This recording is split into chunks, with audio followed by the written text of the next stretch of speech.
Okay, welcome everybody. This is a pleasure to me to introduce you to the 28th UXTalk. The UXTalk are, let's say, meetings that we organize in connection with our course in user experience design, and now live for the first time with the master in user experience psychology. So thank you guys that you are here. There is an applause just to make aware the people at home that there is a real blended mode situation.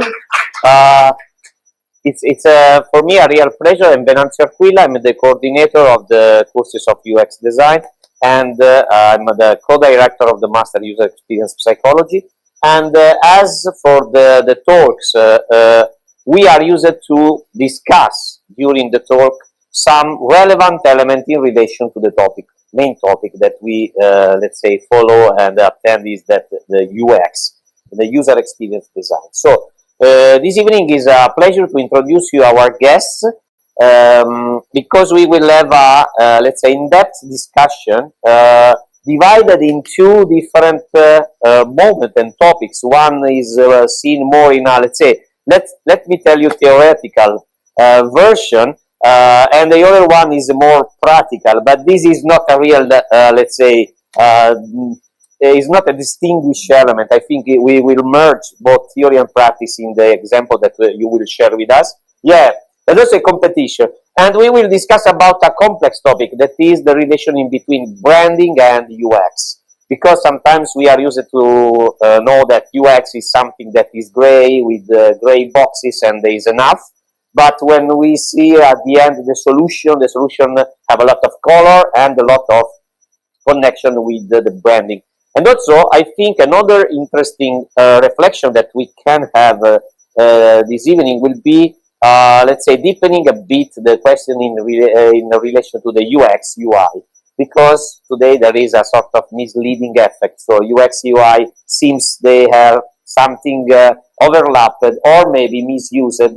So this can be the first question that we can start with later on during the question and answer. So I will introduce you our guests. So there is Camilla Zani and Giulia Di Gregorio coming from H-Farm. So thank you to be here. And you are from H-Farm Innovation, right? So this is interesting, and it's the first time that we have here a guest from Left Loft Design, that is one of the most relevant branding and communication design studio in Milan. So you will see in real two different approach to this topic, and we need to, let's say, verify maybe if there is something that we start from the branding or starting from the UX, or how they are connected. So I will leave you the floor. Thank you. Thank you. Thank you very much, Venanzio, and all the staff for inviting us. It's a pleasure to be here. This is Giulia, and we are talking, like, we have one speech for two. So Giulia Di Gregorio. And Camilla, nice to meet you, and thank you for having us.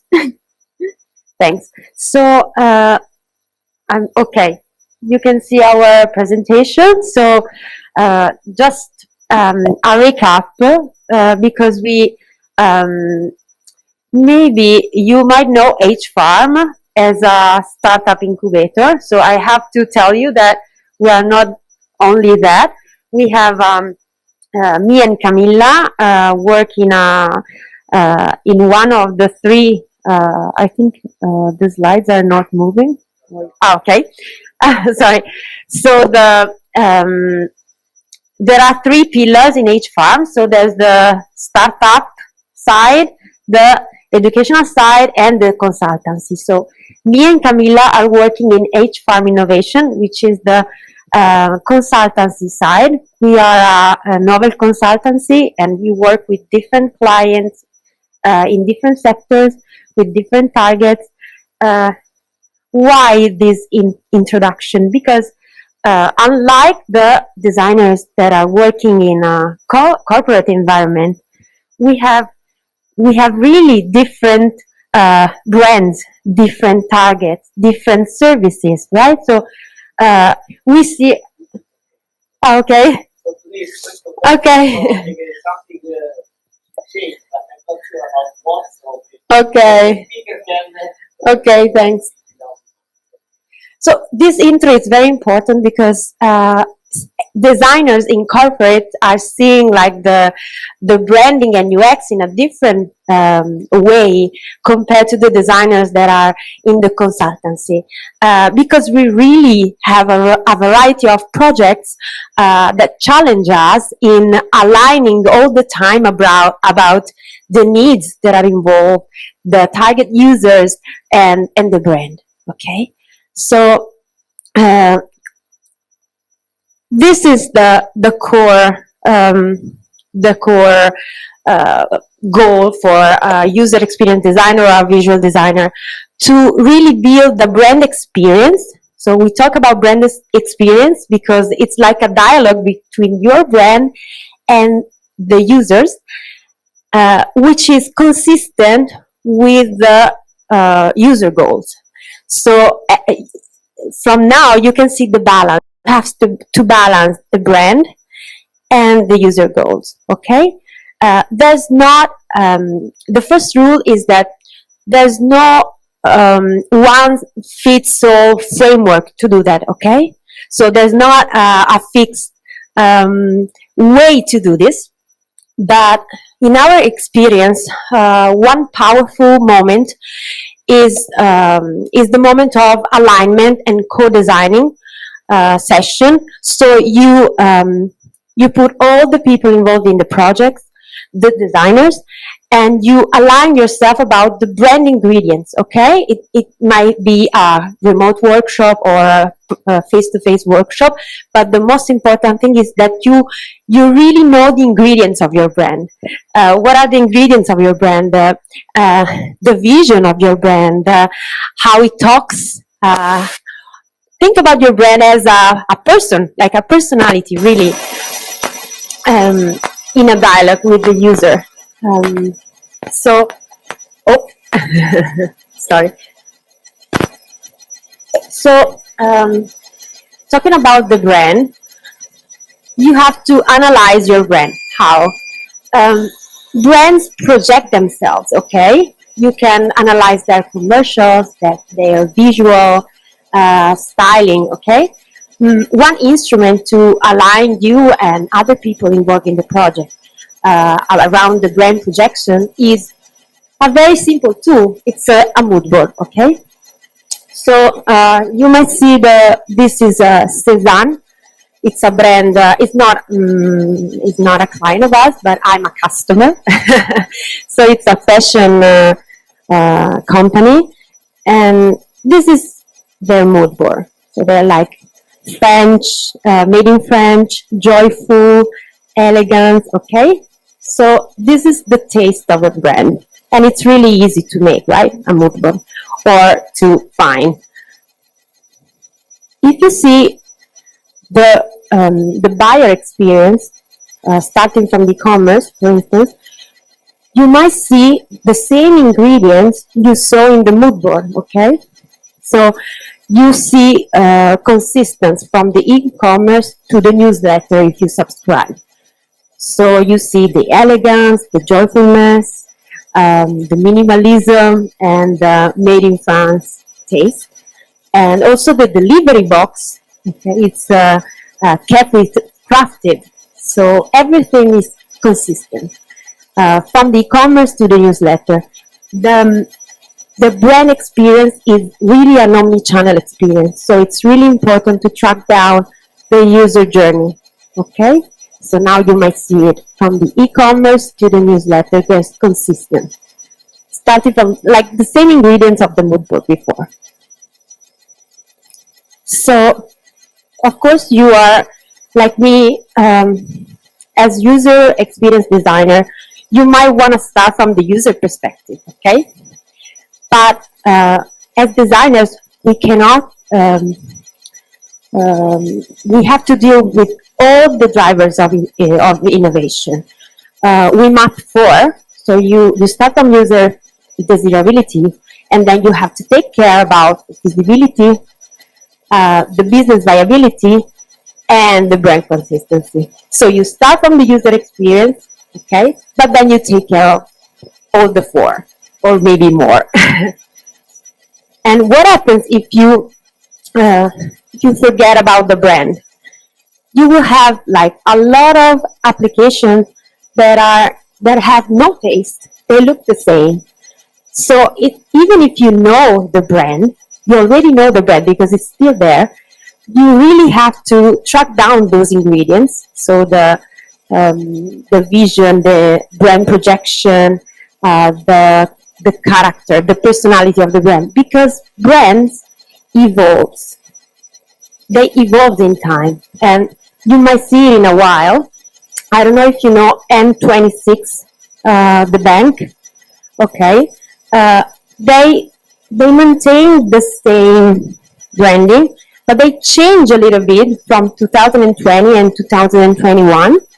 They change a little bit, and you can see that before they were more minimalistic, and then they changed a little bit, and they became more ironic, more fun, and you can really see that. So it's really important, even if you know the brand, to track down and align about the brand ingredient. On the contrary, what happens if you forget about the user? Okay, your brand personality might overcome the user's needs. So if you have, for instance, very fun and ironic brand, it depends on the user experience. You might don't want to make fun of your user while he's making a net for payment, okay?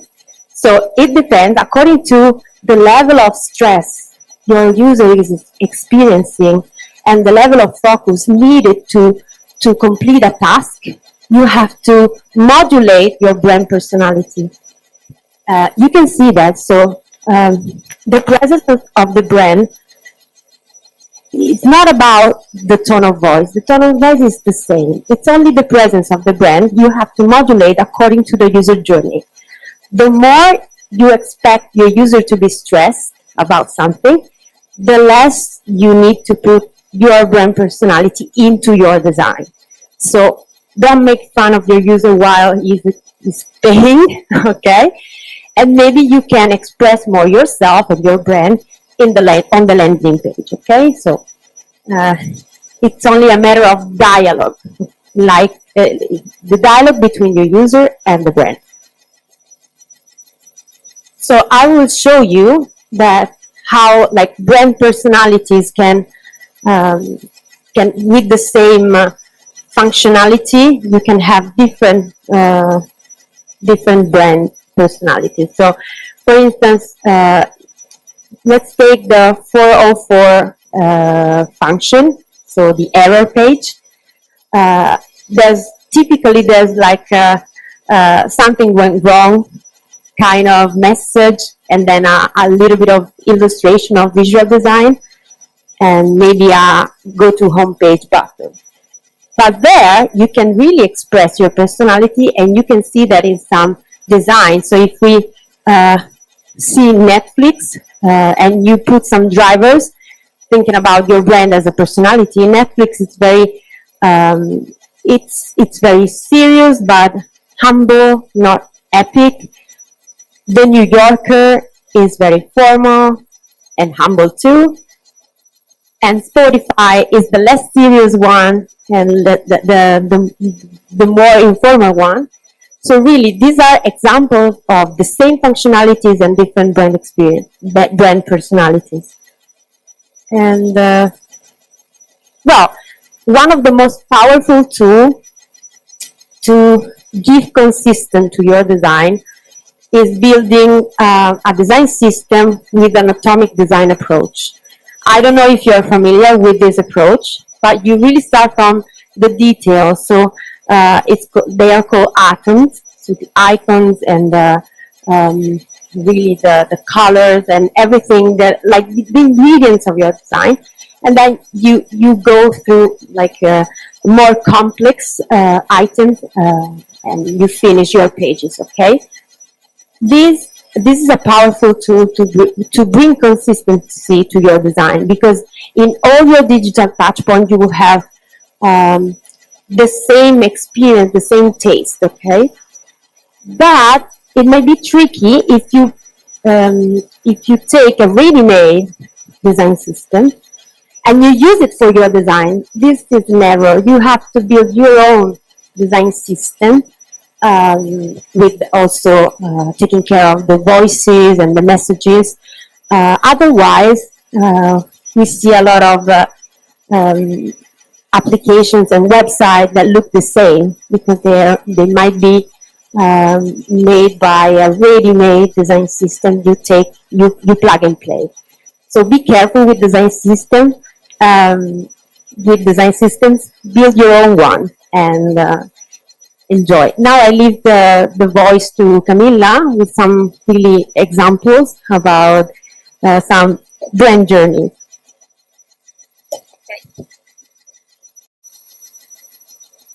Okay, so let's start with an example.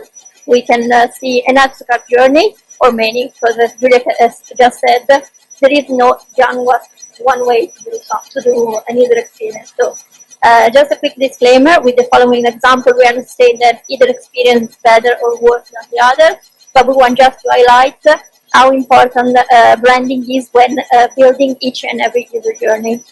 So let's start. Have you ever been shopping at Sacro?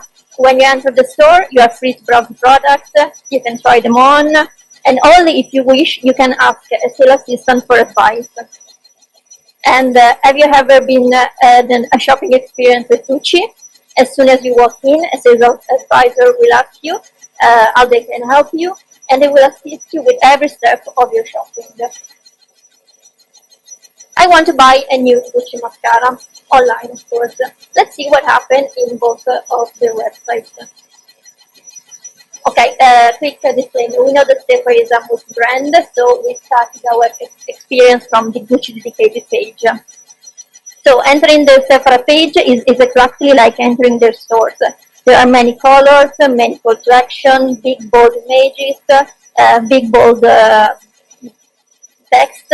Prices are displayed and products are ready to be added to your cart. On the other hand, the Gucci web store is very wide. There is plenty of space between objects. The eye can relax as it navigates between elements.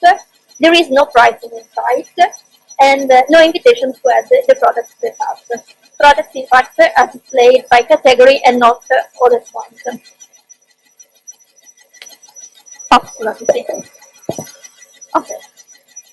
Okay, but let's go back to the Sacro website, where in the blink of an eye I can find the product, see the price, and I can add it to my cart. My shopping experience is over, quick and easy. But if we go back to the Gucci website, as it happens in store, I have to be guided. I have to choose the category first, then I land on the page that tells me the story of the brand. And it is only at the end of the scroll, as you can see, the scroll is very long. And I'm also offered other products that I want to purchase, that I found my mascara.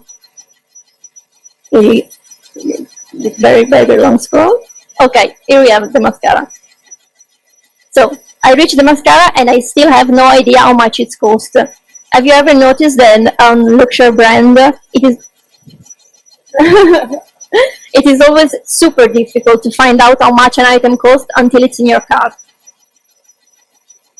Then I reach the page of the mascara. Of course, with a simple click, I can add it to my cart, but if I prefer, I can browse through the many images that show me the mascara and its application on different models.